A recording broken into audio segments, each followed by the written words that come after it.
कान्तिपुर कुराकानीमा यहाँलाई स्वागत छ।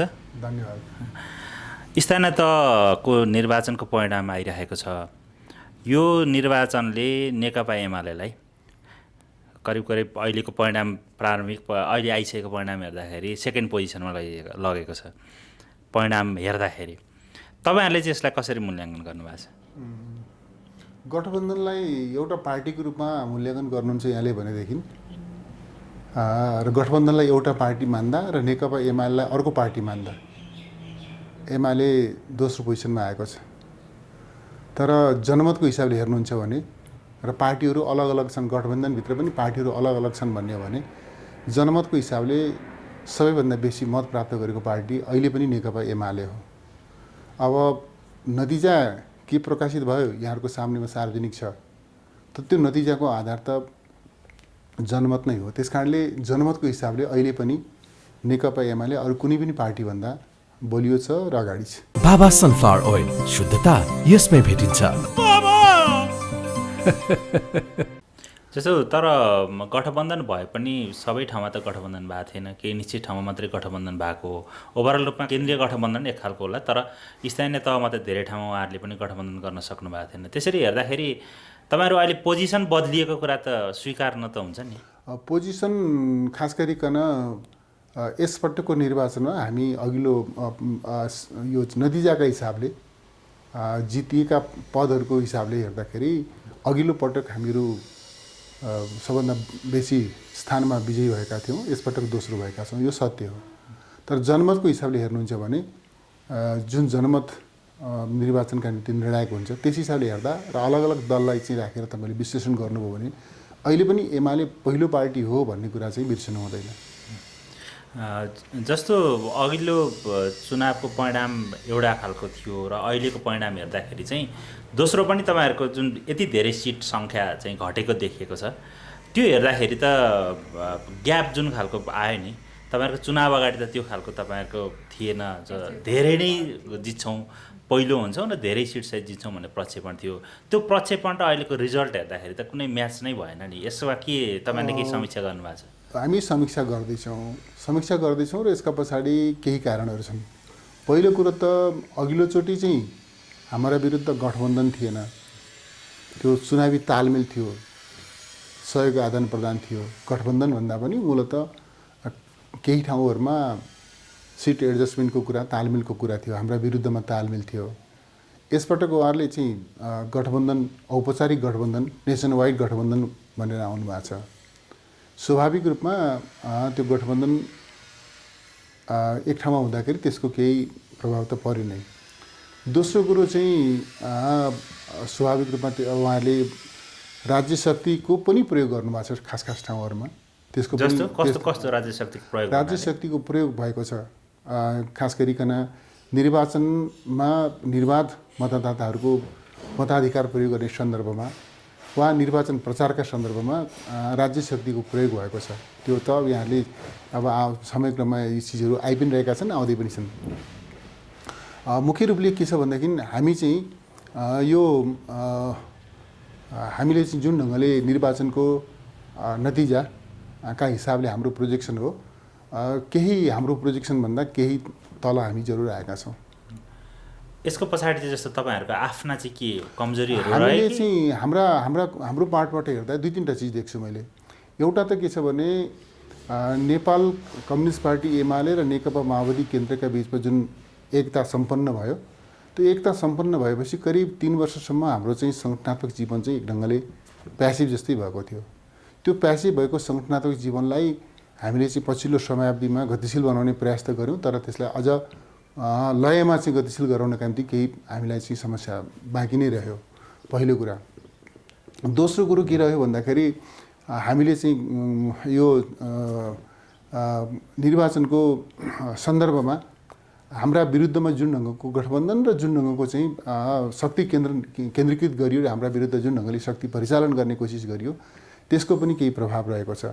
र सँगसँगै केही ठाउँहरूमा हामीले चाहिँ के रियलाइज गरेका छौँ भने केही ठाउँमा हाम्रो सङ्गठनात्मक जीवनलाई अनुशासित व्यवस्थित बनाउन पनि बाँकी नै रहेछ भन्ने त्यो अनुभूति पनि हामीले गरेका छौँ। सङ्गठनात्मक जीवनलाई अनुशासित र व्यवस्थित ढङ्गले परिचालन गर्ने सन्दर्भमा पनि केही समस्याहरू रहेका छन्। र समग्रतामा भन्दा अहिले पनि म के देख्छु भने नेकपा एमाले राष्ट्रिय राजनीतिको मुख्य शक्ति हो। जनमतको हिसाबले, सङ्गठनात्मक शक्तिको हिसाबले यो चिज हो। र अहिले जुन निर्वाचनको नतिजा देखिएको छ, यो निर्वाचनको नतिजालाई हामीले चाहिँ यो समग्र परिप्रेक्ष्यमा राखेर हेर्नुपर्छ।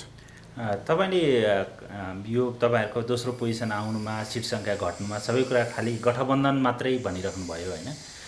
तर जुन तपाईँहरूले जुन पहिले सरकार चलाउने, त्यसबाट अघिल्लो चुनावदेखि यो चुनावसम्म आइसक्दाको अवधिमा जुन खालको तपाईँहरूको भूमिका भयो, तपाईँहरूले खेलेको भूमिकालाई चाहिँ जनमतले चाहिँ त्यसलाई चाहिँ स्वीकारेन, अर्थात् धेरै मान्छेहरू चाहिँ रुष्ट रहेछन् भन्ने कुराको अभिव्यक्ति पनि होला नि त यो चुनाव। त्यसरी चाहिँ हेर्नु भएको छ। यसमा मैले थोरै जोडिहालेँ। जस्तो अलिकति एमाले जितिन्छ भन्ने आकलन गरेको नेताहरूसँग कुराकानी हुँदाखेरि पनि बुटोल उपमहानगर पनि थियो, तपाईँको आफ्नै गृहनगर पनि भयो, तर त्यहाँ पनि अब नतिजा तपाईँहरूको पक्षमा आएन। यसले त अब सहरी मतदाता चाहिँ तपाईँहरूप्रति असन्तुष्ट छन् भन्ने पनि त देखायो होला नि।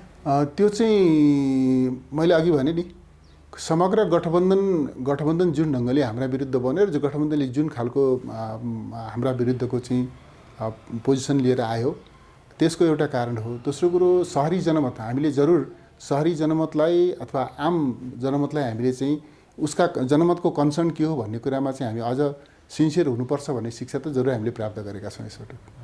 जस्तै यो धेरै तपाईँहरूले सानो सानो जिल्ला, सानो सानो पालिकाहरूमा चाहिँ जित्ने र अहिले जति सिट आएको छ त्यो सिटहरू पनि हेर्दाखेरि जस्तो ठुला नगरहरू तपाईँहरूले हार्ने, महानगर हार्ने, उपमहानगर हार्ने, अनि अरू पनि धेरै जनगणना भएका नगरपालिकाहरू हार्ने र मनाङ मुस्ताङ जस्तो ठाउँमा जहाँ चाहिँ एकदमै थोरै जनसङ्ख्या मतदाता भएको ठाउँमा जित्ने कुराले त यो नम्बर हेर्दाखेरि तपाईँहरूको अहिले पनि ठिकै जस्तो देख्यो होला। तर त्यसरी हेर्दाखेरि त तपाईँहरूको त धेरै जनमत त खस्किएको, अर्थात् धेरैले तपाईँलाई अस्वीकार गरेको भन्ने त एउटा रियलाइजेसन त गर्नुभयो होला नि। यस्तो छ नि, त्यही भएर मैले अघि भने नि, तपाईँ सिट सङ्ख्याको कुरा गर्नुहुन्छ कि मत सङ्ख्याको कुरा गर्नुहुन्छ? मत सङ्ख्याको कुरा गर्नुहुन्छ भने नेकपा एमाले सबभन्दा ठुलो पार्टी हो। सिट सङ्ख्याको कुरा गर्नुहुन्छ भने हामी अहिले दोस्रो भएका छौँ। यो खास गरी समीकरण लगायतका विभिन्न कारणले गर्दा दोस्रो भएका छौँ। त्यस कारणले मतको कुरा गर्नुहुन्छ भने जनमतका हिसाबले एमाले कमजोर भयो भन्ने कुरा तथ्यले त्यो कुरा बोल्दैन। तथ्यले के बताउँछ त भन्दा एमाले अहिले पनि जनमतका दृष्टिकोणले देशको सबभन्दा प्रमुख पार्टी एमाले नै हो भन्ने कुरा यो निर्वाचनले पनि पुनर्पुष्टि गरेको छ। एमालेको जनाधार का दृष्टिकोणले एमालेको चाहिँ अग्रतालाई यो निर्वाचनले पुष्टि गरेको छ, खण्डित गरेको छैन। जस्तै तपाईँहरूको पार्टीभित्र बेला बेला अन्तर्विरोधहरू प्रकट हुने गरेको र त्यसकै कारणले गर्दाखेरि पार्टी विभाजन भएको अवस्था पनि रह्यो चुनावमा। तर चुनावमा त्यस पछाडि पनि तपाईँहरू अहिले यो चुनावको उम्मेदवारहरू चयन गर्ने क्रममा पनि कतिपय सन्तुलन नमिलेको भन्ने खालको कुराहरू पनि आएको थिए र अब अहिले परिणाममा पनि त्यो खालको देखियो। जस्तो तपाईँकै क्षेत्रमा, तपाईँकै जिल्लामा तपाईँले जहाँ चाहिँ बढी कन्सर्न राख्नुहुन्थ्यो त्यस्तो ठाउँहरूमा पनि एमाले हारेको छ। अर्को कुनै नेताकोमा पनि त्यस्तै खालको सिचुएसनहरू देखिरहेको छ भनेपछि जस्तो तपाईँहरूको आन्तरिक खालको खटपटहरू पनि यहाँ केही प्रतिबिम्बित भएको छ। आन्तरिक खटपटका कुरा होइन, जरुर चाहिँ के छ भनेदेखि उम्मेदवार चयन गर्ने क्रममा कतिपय ठाउँमा यसको ठाउँमा त्यसो गर्दा राम्रो हुन्थ्यो भन्ने हुन सक्छन्। तर आम रूपमा पार्टीको आन्तरिक जीवनमा खटपट थियो, खटपटको कारणले भन्ने कुरा यो होइन। खटपट थियो त्यो त अलिक पुरानो कुरा हो। यति बेला नेकपा एमाले समग्रतामा एकताबद्ध छ र एकताबद्ध भएर अगाडि बढ्छ। निर्वाचनका बेलामा पनि मूलतः हामी एकताबद्ध नै थियौँ होला। नि कतिपय ठाउँमा यसो नगरेर त्यसो गरेको भए हुन्थ्यो होला भन्ने खालका अनुभवहरू, शिक्षाहरू हामीले प्राप्त गर्न सकौँला, त्यो अलग चिज हो। तर नेतृत्वको खटपटको कारणले समस्या सृजना भयो भनेर जसरी चर्चा गर्ने गरिन्छ त्यो चाहिँ सच्चाइ होइन। त्यस्तो तर यसमा मैले थोरै जोडेँ अलिकति। अब यो बाहिर मान्छेहरूले भन्छन् पनि अलिकति अब तपाईँ र शङ्कर पोखरेल बिचमा अलि देखिने गरेर नै अलि प्रतिष्ठाको लडाइँ छ पनि भन्ने गरिन्छ। अब पक्कै पनि नेतृत्वले यो आफ्नो जो शीर्ष नेताहरू हुनुहुन्छ उहाँको गृहनगरमा चाहिँ अब जितको त्यो मूल्याङ्कन पनि गर्छ होला होइन। जस्तो दाङमा चाहिँ अब उपमहानगर 2वटै जित्ने, अब एउटा त आउँदैछ क्यारे होइन, अर्को जिति पनि सक्नुभयो। तपाईँको गृहनगरमा चाहिँ हार्ने, अब यो चाहिँ खास पार्टीभित्रको घात अन्तर्घातको असर देखिएको हो कि होइन होला? अब तपाईँले चाहिँ घात अन्तर्घातका रूपमा म यसलाई बुझ्दिनँ। यसका पछाडि केही कारण छन्। जस्तो बुटवलकै यहाँले प्रसङ्ग उठाउनु भयो। बुटवलको निर्वाचन पराजयको पछाडि म चाहिँ एउटा कारण के रहेको छ भनेदेखि प्रदेशको केन्द्र 7वटा प्रदेशमध्ये 6वटा प्रदेशमा प्रदेशको केन्द्र एकै ठाउँमा रह्यो, उही पुरानै ठाउँमा रह्यो। बुटवलबाट प्रदेशको केन्द्र सर्यो। यो चिजलाई स्वाभाविक रूपमा त्यहाँ मतदाताहरूले त्यसलाई चाहिँ प्रिय मानेका छैनन्। म आफै पनि त्यहाँ चाहिँ त्यहाँका जनताको मनोविज्ञान पढेको छु, त्यसलाई प्रिय मानेनन्। र खास गरिकन नेकपा एमाले यसका निम्ति एमालेलाई जिम्मेवार ठाने, यस लगायतका अरू केही कारणहरू छन्। तर यसलाई चाहिँ तपाईँहरूले अमुक नेताहरूका बिचमा शङ्करजीको कुरा गर्नु, शङ्करजी महासचिव हुनुहुन्छ, उहाँको महासचिवको भूमिकामा हुनुहुन्छ, म उपाध्यक्ष छु, उपाध्यक्षको भूमिकामा छु। उहाँ र मेरा बिचमा अन्तर्विरोध हुनुपर्ने, त्यसपछि चाहिँ एकअर्कालाई चाहिँ भनौँ न असह्य गर्नुपर्ने, अस्वीकार गर्नुपर्ने त्यो तहको कुनै हाम्रो सम्बन्ध होइन।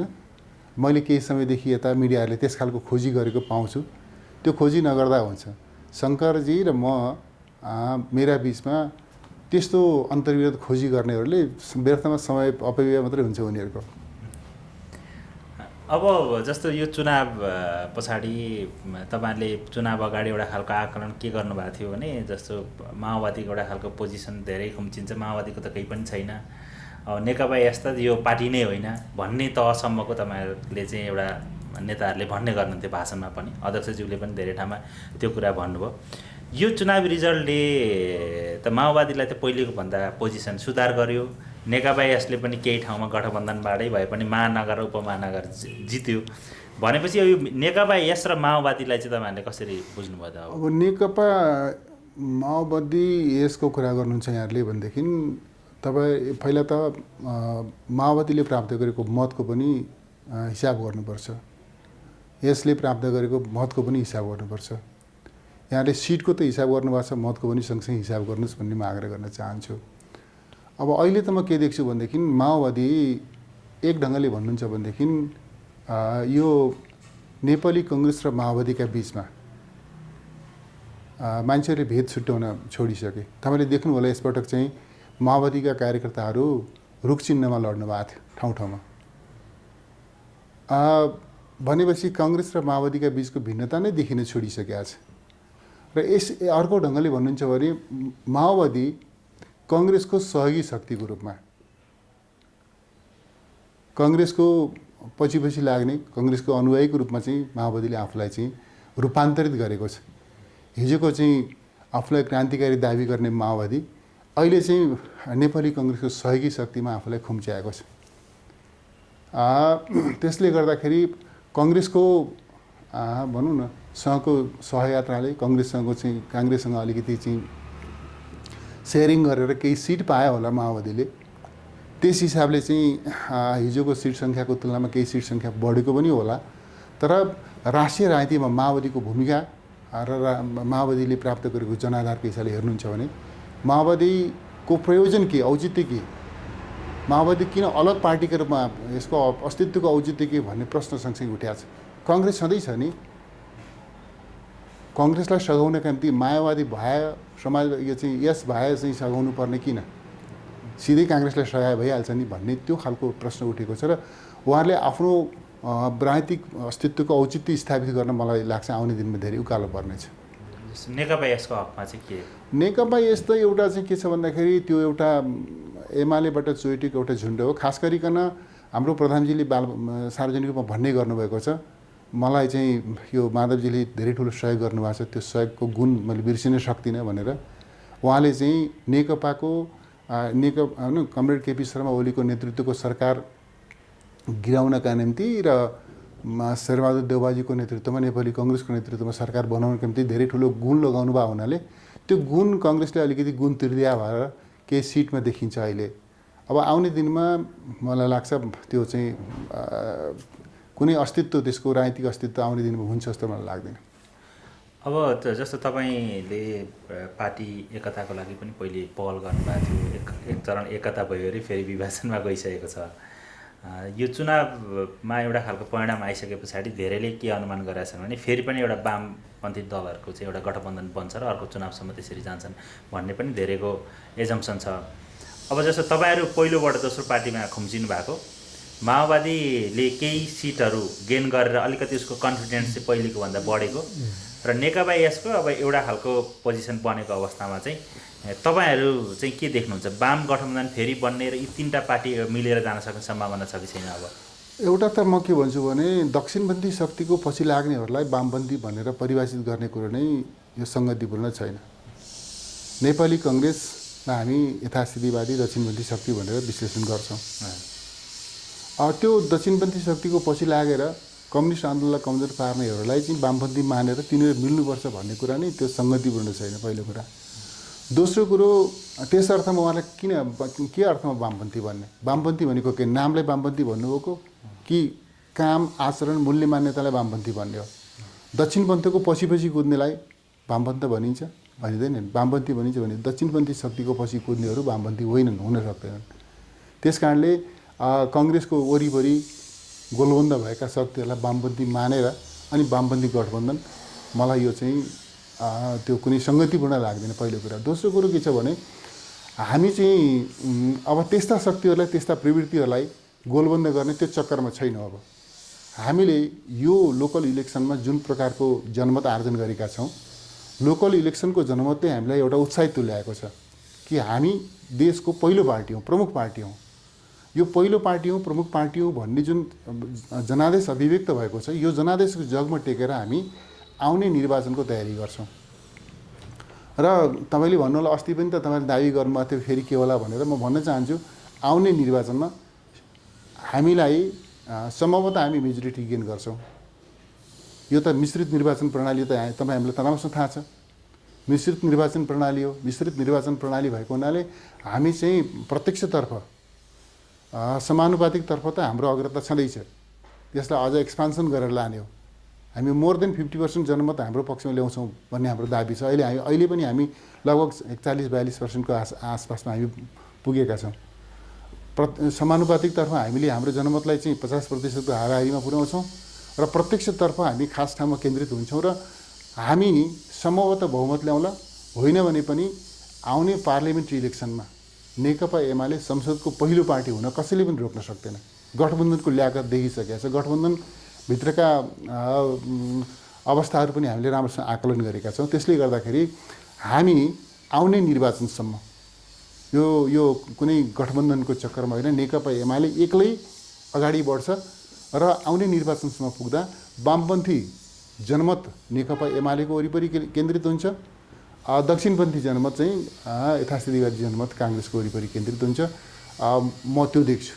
अहिले चाहिँ विभिन्न भ्रमवश होइन, विभिन्न कारणले चाहिँ माओवादीको अरूको पक्षमा लागेको जनमत पनि नेकपा एमालेको पक्षमा केन्द्रित हुन्छ। वामपन्थी धारको नेताको रूपमा नेकपा एमाले नै अगाडि आउँछ। त्यस कारणले हामी यो गठबन्धन बनाउने त्यो ढङ्गले समय अपव्यय नै गर्न चाहँदैन। त्यसको कुनै अर्थै छैन। माओवादी नेकपा एस दुईटैसँग हुँदैन। नेकपा एमाले माओवादीसँग, नेकपा एससँग कसैसँग पनि गठबन्धन गर्दैन। आउने निर्वाचनसँग, कम्तीमा पनि आउने निर्वाचनसँग कुनै गठबन्धन हामी गर्दैनौँ। तर कतिपय कुराकानीहरूमा चाहिँ अहिले नै अब दुई पक्षीय नेताहरूबीच अनौपचारिक रूपमा संवादहरू सुरु भएको छन् भन्ने पनि छन्। त्यो चाहिँ संवादको चर्चा चलाएर बार्गेनिङ गर्ने हाम्रोमा चलन छ। संवाद भइरहेछ, त्यस कारणले भनेर बार्गेनिङ आफ्नो चाहिँ गठबन्धनभित्र एक आपसी बार्गेनिङका निम्ति यस्ता खालका चर्चाहरू गर्ने गर्छन् मान्छेहरू।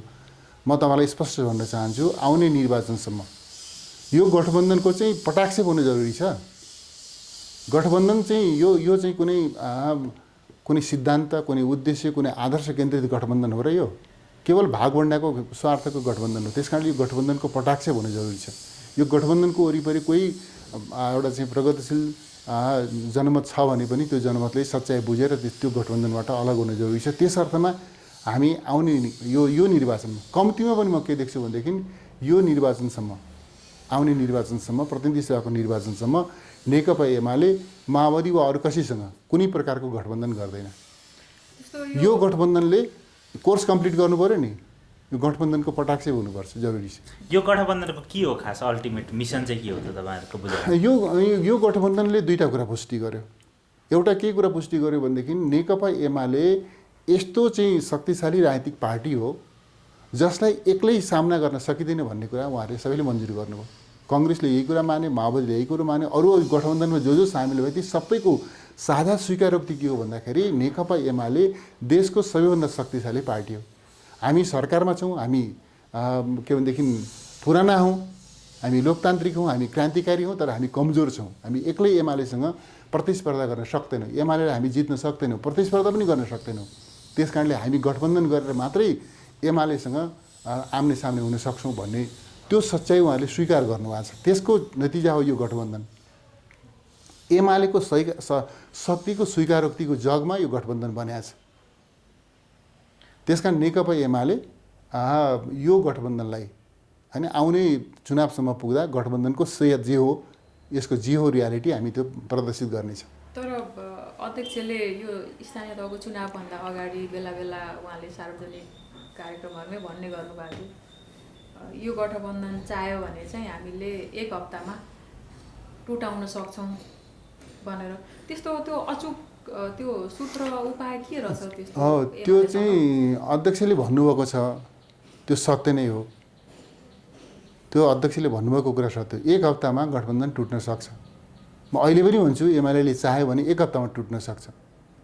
किनभनेदेखि कुनै लुकेको कुरा भएन नि, यो स्वार्थको गठबन्धन हो। सिद्धान्तको गठबन्धन भएको भए, उद्देश्यको गठबन्धन भएको भए, आदर्शको गठबन्धन भएको भएदेखि त्यो चाहिँ तोड्न गाह्रो हुने हो। स्वार्थको गठबन्धन हो। स्वार्थको गठबन्धन तोड्न गाह्रो छैन होइन। स्वार्थको जसले धेरै स्वार्थ पस्किन्छ स्वार्थीहरू त्यतै लाग्छन्।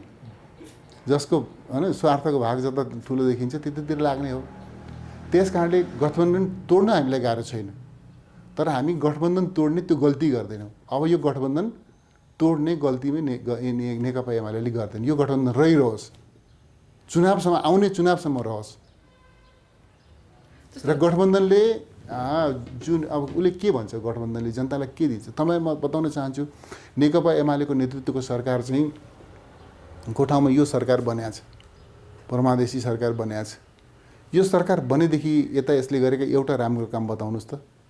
यसले जनताका राष्ट्रका पक्षमा कुनै राम्रो काम गरेछ? गरेको छैन। यसले गरेको कीर्तिमान के भन्दाखेरि एमालेका विरुद्ध हामी सबै एक ढिक्का भयौँ। यसले गरेको यति होइन, यसले गर्न सक्ने नै यति नै हो, अरू केही पनि गर्न सक्दैन। त्यसले गर्दा हामी आउने निर्वाचनसम्म पुग्दाखेरि एमाले आफ्नो चाहिँ के हो हैसियत त्यो प्रदर्शित गर्छ र गठबन्धन के हो त्यो पनि देखिन्छ। र त्यस अर्थमा हामी गठबन्धन तोड्न सजिलो छ, गठबन्धन तोड्न कुनै गाह्रो छैन। तर नेकपा एमाले त्यस्तो स्वार्थी र अवसरवादी गठबन्धन, एउटा अवसरवादी गठबन्धन तोडेर अर्को अवसरवादी गठबन्धन निर्माण गर्ने पक्षमा एमाले छैन। विगतमा पनि जस्तो नेताहरूले तपाईँहरू तहको नेताहरूले यस्तो खालको कुरा गरिराख्दाखेरि फेरि अध्यक्षहरूले चाहिँ आफ्नो खालको एउटा छलफलका प्रक्रियाहरू भित्रभित्र अगाडि बढाएर एकताकै उसमा प्रक्रियामा पनि पुगिसक्नु भएको थियो। त्यसमा भलै तपाईँ त त्यसमा जोडिनु भएको थियो होला, तर सँगसँगै अहिले पनि जस्तो पुष्पकमल दाहाल प्रचण्डले चाहिँ एकताको प्रस्ताव लिएर या गठबन्धन हामी चाहिँ पार्टी मिलेर जाउँ भन्ने तरिकाको कुनै प्रस्ताव लिएर आउनुभयो भने तपाईँ कन्फिडेन्सली भन्न सक्नुहुन्छ त हामी एकता गर्दै गर्दैनौँ, हामी चुनावमा त्यसरी मिलेर जाँदैनौँ भनेर भन्न सक्नुहुन्छ? तपाईँले कन्फिडेन्सली भन्नुहुन्छ, म मोर देन कन्फिडेन्सली भन्छु। अहिले कुनै प्रस्तावले नेकपा एमाले कुनै पनि प्रस्ताव कस्तै प्रस्ताव सुनेर अनि यो अवसरवादी गठबन्धन भत्काउने र अर्को अवसरवादी गठबन्धन निर्माण गर्ने पक्षमा छैन, हुँदैन। एकताकै प्रस्ताव आयो भने पनि अनि एकता के को आधारमा एकता गर्नुहुन्छ? काङ्ग्रेसको पछि लाग्नका निम्ति एकता, वामपन्थी शक्तिलाई कमजोर पार्नका निम्ति एकता, भएको कम्युनिस्ट पार्टीको छँदो खाँदो सरकार गिराएर त्यसपछि दक्षिण पन्थको पछि लाग्नका निम्ति एकता, के को निम्ति एकता? एकताको अभ्यास त गरिसक्यौँ हामीले, एकताको अनुभव पनि गरिसक्यौँ।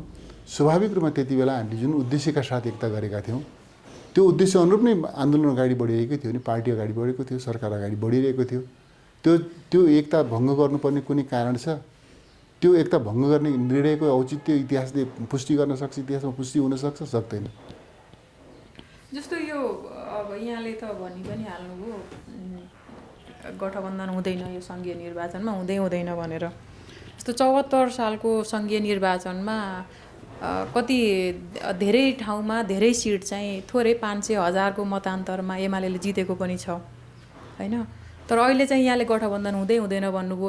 स्थानीय तहको निर्वाचनको मत परिणामले चाहिँ कतिपयले के भन्छन् भने एमालेलाई चाहिँ चेतावनी युक्त साइरन बजिसक्यो पनि भन्छन्। अब स्थानीय तहको चुनावमा बहुमत आएन त्यो खासै अर्थ पनि हुँदैन।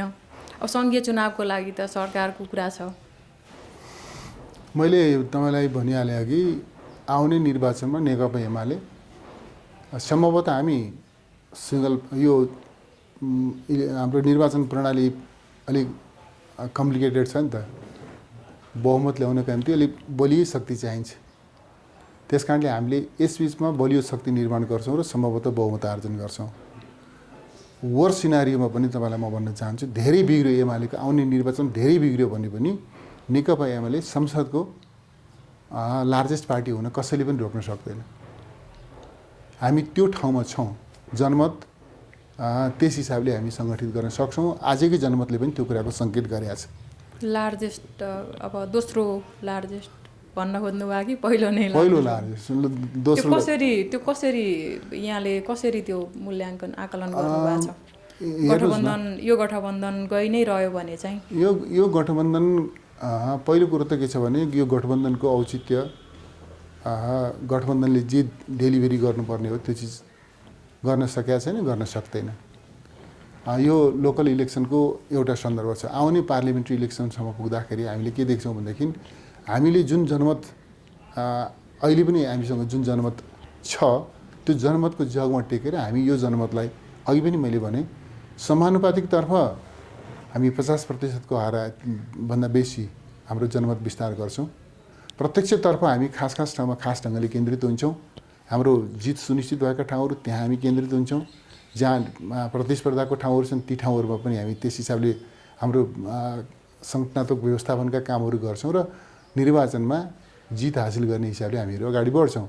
र एउटा के छ भनेदेखि यो गठबन्धनको विकल्प एमाले हो। एकातिर गठबन्धन, अर्कोतिर नेकपा एमाले। जनताले रोज्नेछन् कि यो गठबन्धनभन्दा एमाले उपयुक्त छ भनेर। हामी त्यो ठाउँमा मुलुकलाई पुर्याउँछौँ भन्ने हाम्रो आत्मविश्वास छ। अहिलेको यो जस्तो चुनावले केही भोटिङ प्याटर्नहरू विभिन्न नगरपालिका गाउँपालिकाहरूको हेर्दाखेरि जस्तो अहिले तपाईँले जसरी पार्टीगत कुराहरू गरिरहनु भएको छ, गठबन्धन र एमालेको कुरा गरिरहनु भएको छ, तर कतिपय ठाउँमा चाहिँ भोटरहरूको इन्ट्रेस्ट चेन्ज हुन थालेको, पार्टीहरूले गरिरहेका गतिविधिहरूलाई नै मन नपराएर अरू खालका विकल्पमा जान खोजेको कि भन्ने खालको जस्तो पनि केही प्रारम्भिक सङ्केतहरू त्यस्ता देखिन थालेका छन्। जस्तो काठमाडौँकै हकमा एउटा स्वतन्त्र उम्मेदवारले चाहिँ धेरै मत ल्याएर तपाईँहरू जस्तो पुरानो तपाईँहरूको गढ भत्किने खालको यस्तो खालको पनि देखिन थालेछ। यो हेर्दाखेरि अहिले मतदाताहरूको इन्ट्रेस्ट बदलिरहेको अवस्थामा तपाईँहरूको विरुद्ध गठबन्धन छ, मतदाताहरूको पनि नयाँ मतदाताहरूको इन्ट्रेस्ट पनि बदलिरहेको छ। यो सिचुएसनलाई चाहिँ तपाईँहरूले मूल्याङ्कन गर्नुभएको छ विषयमा? जरुर मूल्याङ्कन गरेका छौँ। खास गरिकन स्थापित पार्टीहरूको विकल्पमा नयाँ पार्टी निर्माण गरेर ती पार्टीहरूका माध्यमबाट स्थापित पार्टीहरूलाई रिप्लेस गर्ने कोसिस यसभन्दा अगाडि पनि भएको थियो। त्यो कोसिस काम लागेन। अहिले चाहिँ एक प्रकारले अब भनौँ न केही ठाउँमा स्वतन्त्र व्यक्तिहरूले जित हासिल गरेको त्यो सन्दर्भ छ। यसले हामीलाई जरुर एउटा के शिक्षा दिएको छ भनेदेखि हामी मतदाताको मनोविज्ञानसँग अविच्छिन्न रूपमा जोडिनु पर्दछ, मतदाताको अपेक्षासँग जोडिनु पर्दछ भन्ने त्यो प्रकारको शिक्षा हामीले प्राप्त गरेका छौँ। र यो शिक्षा हामीले यसबाट शिक्षा लिन्छौँ पनि। जहाँसम्म पार्टीको विकल्पमा स्वतन्त्र व्यक्तिको कुरा हो, पार्टीको विकल्पमा स्वतन्त्र व्यक्तिले कहिले पनि केही गर्न सक्दैनन्। मलाई के लाग्छ भने एउटा स्वतन्त्र व्यक्तिले चुनाव जित्दैमा त्यसपछि चाहिँ मुलुक ट्र्याकमा हिँड्छ भन्ने कुरा हुन सक्दैन। त्यस कारणले पार्टीको विकल्प स्वतन्त्र व्यक्तिहरू होइनन्। तर हामीले चाहिँ यो मतदाताको यो मनोविज्ञानलाई उनीहरूको मनोविज्ञानलाई सूक्ष्म ढङ्गले हेर्नुपर्ने, अध्ययन गर्नुपर्ने, जनताको मनोविज्ञानसँग जोडेर हिँड्नुपर्ने, जनताका चासो सरकारहरूसँग को प्रतिनिधित्व गर्ने कुरामा विशेष ध्यान दिनुपर्ने त्यो अनुभूति हामीले जरुर गरेका छौँ। जस्तो अब यो कम्युनिस्ट पार्टीहरूको नेताहरू पार्टीले नै अलिकति जहिले पनि हरेक एउटा परिणामलाई चाहिँ अलिकति शङ्काको दृष्टिले हेर्ने खालको पनि छ। जस्तो यो चुनावमा चाहिँ जस्तो तपाईँले पार्टीगत एउटा गठबन्धनको कुरा त गर्नुभयो, खालि प्रायः चाहिँ अलिकति देशी विदेशी शक्तिहरूको कुराहरू आउने गर्छ। अघि तपाईँले काङ्ग्रेसी दक्षिणपन्थी शक्ति हो त भनि नै सक्नुभयो होइन। यो चुनावी रिजल्ट यो परिणाम आउनमा चाहिँ त्यस्ता देशी विदेशी शक्तिहरूको पनि केही भूमिका हुँदो रहेछ अहिलेको लागि तपाईँहरूले त्यसरी पनि मूल्याङ्कन अब गर्नुहुन्छ? त्यतातिर अहिले नजाउँ, त्यतातिर नजाउँ। अब हाम्रो मुलुकमा कसले के गर्दै आएको छ, कसले के गर्न सक्छन् भन्ने कुरा चाहिँ त्यो ओपन सिक्रेट नै छ होइन, त्यतातिर नजाउँ। अहिले मूलत हामी चाहिँ कसैको केही भूमिका भयो भने पनि हामीले चाहिँ हाम्रो सङ्गठनात्मक शक्ति हामीले आर्जन गरेको जनमतको आधारमा त्यसलाई सामना गर्ने हो, त्यस्ता प्रवृत्तिलाई परास्त गर्ने हो, हामी त्यसरी सोच्छौँ। त्यस कारणले हामी चाहिँ यो मूलत जनताको समर्थनमा अगाडि बढ्ने पार्टी भएको हुनाले हाम्रो ध्यान चाहिँ जनताको समर्थन, जनताको सङ्गठित शक्तिमा बढ्ता केन्द्रित हुन्छ। सबै प्रकारका अवाञ्छित प्रयासहरूलाई हामी जनमतकै बलमा परास्त गर्ने हाम्रो नीति रहन्छ। अहिले पनि त्यस्ता केही प्रयासहरू भएको थियो अवाञ्छित खालको? थियो होला नि। अब त्यो जस्तो तपाईँहरूले त अस्ति स्टेटमेन्ट नै जारी गरेर भन्नुभयो नि त, चुनाव परिणाम आउन थालेको 2 दिन पछाडि चुनावमा धाँधली भयो, षड्यन्त्र भयो भनेर त महासचिवले वक्तव्य नै जारी गर्नुभयो। त्यो वक्तव्य अलिक हतारमा जारी गर्नुभएको थियो कि साँच्चै त्यसभित्र केही प्रमाणहरू पनि? यस्तो छ, त्यो प्रमाण चाहिँ त तपाईँहरूले प्रकाशित गरेका समाचारहरू पनि आएका छन्। कहाँ चाहिँ बुथ कब्जा भएको छ, कहाँ चाहिँ लाठीचार्ज भएको छ, कहाँ गोली चलेको छ, कहाँ मान्छेहरू चाहिँ के भन्दाखेरि मतदान गर्न पाएका छैनन्। यी सबै कुरा त सार्वजनिक तर यस्तो भयो नि त्यसमा त, जस्तो तपाईँहरूले सैद्धान्तिक कुरा चाहिँ भन्नुभयो यो ठाउँमा यस्तो यस्तो भयो त भन्न सक्नु भएन? यो ठाउँमा यस्तो भएको छ भनेर त तपाईँहरूकै सञ्चार माध्यममा आएकै छन् नि, सञ्चार माध्यमहरू पनि आएका छन्। त्यसले गर्दाखेरि नभएको भन्ने कुरा छैन। प्रश्न के हो भनेदेखि त्यसका बावजुद पनि नेकपा एमाले यो निर्वाचनबाट प्राप्त गरेको शिक्षा के हो भनेदेखि हाम्रा विरुद्धमा गठबन्धन हुने एउटा कुरो छँदैछ, साथसाथमा राज्य शक्तिलाई मिसयुज गर्ने कोसिस पनि हुनसक्छ। त्यसो हुँदा पनि त्यसलाई समेत परास्त गर्दै हामीले हाम्रो जित सुनिश्चित गर्ने ढङ्गले अगाडि बढ्नुपर्छ भन्ने त्यो शिक्षा हामीले प्राप्त गरेका छौँ। अब कतिपयले राजनीतिक वृत्तमा एउटा खालको चर्चा के चलिरहेछ भने केपी ओलीले एउटा निश्चित समय दिएरै यो चुनाव पछाडि चाहिँ यस्तो एउटा नयाँ खालको चेन्ज आउँछ भन्ने खालको कुरा पनि अस्ति गर्नुभयो। र सँगसँगै चुनावी परिणाम आइसकेपछि नयाँ चुनाव आउनुभन्दा अगाडि नै यो सरकार बदलिन्छ र त्यो सरकार बदल्ने कोर्समा चाहिँ एमालेको इन्भल्भमेन्ट पनि हुन्छ या आफै माओवादी, नेकपा एस, अरू लगायतका अरू पार्टीहरू छन्, काङ्ग्रेस बाहिरका शक्तिहरू, तिनलाई मिलाएर अगाडि जान सक्छ कि भन्ने एक थरी आशंका पनि गरिरहेका छन्। तपाईँले त अघि नै गठबन्धन कन्टिन्यू हुन्छ त भन्नुभयो, तर जस्तो प्रचण्डसँग या विशेष गरी माओवादीसँग चाहिँ तपाईँहरूले यो बिचमै कुनै सरकार बदल्ने खालको प्रक्रियामा तपाईँहरूको इन्भल्भमेन्ट हुन्छ कि हुँदैन? गठबन्धन टिक्छ कि टिक्दैन भन्ने कुरो गठबन्धनमा सहभागी दलहरूको, तिनका नेताहरूको भूमिकामा भर पर्ने कुरा हो। यो गठबन्धन टिक्यो भने पनि उहाँहरूकै कारणले टिक्ने हो, भत्क्यो भने पनि उहाँहरूको कारणले भत्किने हो। हामी यो गठबन्धन भत्काउने धन्दामा लाग्दैनौँ। यो अवसरवादी गठबन्धन हो, यो स्वार्थ केन्द्रित गठबन्धन हो। यो स्वार्थी गठबन्धन भत्काएर अर्को स्वार्थी गठबन्धन बनाउनु हामीलाई छैन। त्यस कारणले हामी गठबन्धन भत्काउने धन्दामा लाग्दैनौँ। प्रष्टसँग भने मैले भनिरहेको छु कि यो गठबन्धन भत्काउने र अर्को गठबन्धन निर्माण गर्ने धन्दामा लाग्दैनौँ। हामीले माओवादीलाई ल्याएर अथवा अर्को कसैलाई लिएर आएर गठबन्धन बनाउने पक्षमा हामी छैनौँ। यो गठबन्धनको जुन अभ्यास भएको छ, होस् न, यो गठबन्धनको अभ्यास हुँदै जाओस्, आउने निर्वाचनसम्म होस्, सक्छन्। अब अस्ति चाहिँ प्रचण्डजीले भन्नुभएको थियो होइन, चितवनमा कस्तो भयो भनेदेखि यो गठबन्धन 20 वर्ष 25 वर्षसम्म चल्छ भन्नुभएको थियो नि त। चलोस् न, के भयो त यो गठबन्धन। सरकार बदल्ने त्यस्तो खालको कुनै हामी सरकार बदल्ने धन्दामा लाग्दैनौँ। फाइनल कुरा अब दिनै तोकेर भन्नुभएको छ असार 17 गते पछाडि यो गठबन्धन रहँदैन हो भनेर। गठबन्धन उहाँहरूकै कारणले ढलेछ भने चाहिँ त्यो त्यस पछाडिको प्रक्रियामा तपाईँहरूको इन्भल्भमेन्ट त हुन्छ होला नि त? होइन, त्यो त यस्तो छ नि, ढलेछ भने त्यसपछिको कुरा हो। अहिले नै हामी ढलेछ भनेर कुनै प्रि प्लान गरेर बस्दैनौँ। हामी ढलेछ भने के गर्ने, ढलेपछिको कुरा हो। हामी ढाल्न लाग्दैनौँ। यो गठबन्धन भत्काउने धन्दामा एमाले समय अपव्यय गर्दैन। एमालेसँग त्यति सस्तो छैन समय कि यो गठबन्धन भत्काउने काममा अपव्यय गरौँ। हामीलाई यो गठबन्धन भत्काउनु छैन। हामी हाम्रो सङ्गठनलाई सुदृढ गर्छौँ, सङ्गठनात्मक जीवनमा देखिएका केही कमीहरूलाई त्यसै दुरुस्त गर्छौँ, हाम्रो जनाधारलाई विस्तार गर्छौँ र हामी एउटा शक्तिका साथ निर्वाचनमा जान्छौँ।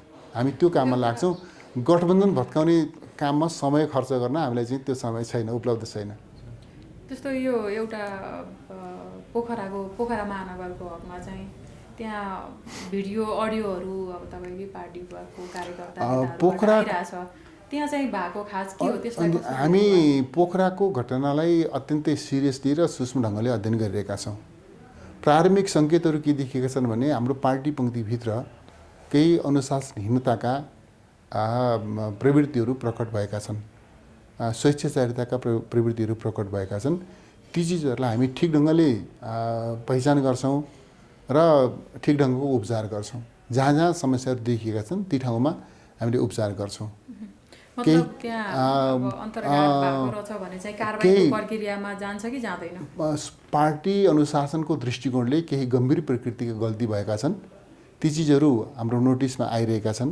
हामी अझ सूक्ष्म ढङ्गले विश्लेषण गर्छौँ र त्यस क्रममा कोही दोषी देखियो भनेदेखि दोषीहरू दण्डित हुन्छन्। ती दोषी पदाधिकारी नै रहेछन् कोही? अनि यो ऊ भन्ने प्रश्नै भएन नि, दोषी छन् भनेदेखि जो कोही पनि दण्डित हुन्छन्। तपाईँहरूले लामो समयसम्म यो संसदमा चाहिँ एउटा खालको आन्दोलन जस्तो गर्नुभयो, त्यो संसद निकै समयसम्म त्यही कारणले अवरुद्ध पनि भयो। अहिले यो नयाँ अधिवेशन, यो बजेट अधिवेशनमा चाहिँ तपाईँहरूले सर्लकै यो अधिवेशन चल्न दिनुभयो। यो पहिले किन बन्द गर्नुभएको थियो, अहिले किन खोलिदिनु भयो? बन्द गर्ने कारणहरू त तपाईँहरूले थाहा पाउनुभएकै छ, हामीले भनेकै छौँ होइन, किन बन्द गर्नु परेको थियो भनेर होइन। अहिले चाहिँ खास गरिकन हामी बजेट सेसनमा पनि आइपुगेका छौँ भन्ने पनि हो। भनेपछि त्यो बेला तपाईँहरूले चाहिँ जो सांसदहरूको कुरा उठाउनु भएको थियो, तपाईँहरूको एमालेबाट फुटेर बनेको पार्टीलाई रिकग्नेसन दिनुभएको थिएन, अब दिनुभयो यो अधिवेशनमा? त्यस्तो कुरा होइन, त्यो कुरा होइन। कुरा के छ भनेदेखि त्यो विषय त कोर्टमा छँदैछ, कोर्टले न्याय सम्पादन गर्ला, हामी त्यो आशामा छौँ होइन, पहिलो कुरा। दोस्रो कुरो के छ भनेदेखि यो अहिले सदन सञ्चालन हुन हामीले दियौँ, यसको अर्थ चाहिँ अनधिकृत रूपमा गरिएको विभाजनलाई गैर सांसदहरूलाई सांसदको रूपमा मान्यौँ भन्ने कुरा हुन सक्दैन। हाम्रो गैर सांसदहरूलाई संसदमा राखेर संसद सञ्चालन गर्ने त्यो चाहिँ तरिकाप्रति, त्यो निर्णयप्रति हाम्रो असहमति विरोध छँदैछ। हस्, धन्यवाद।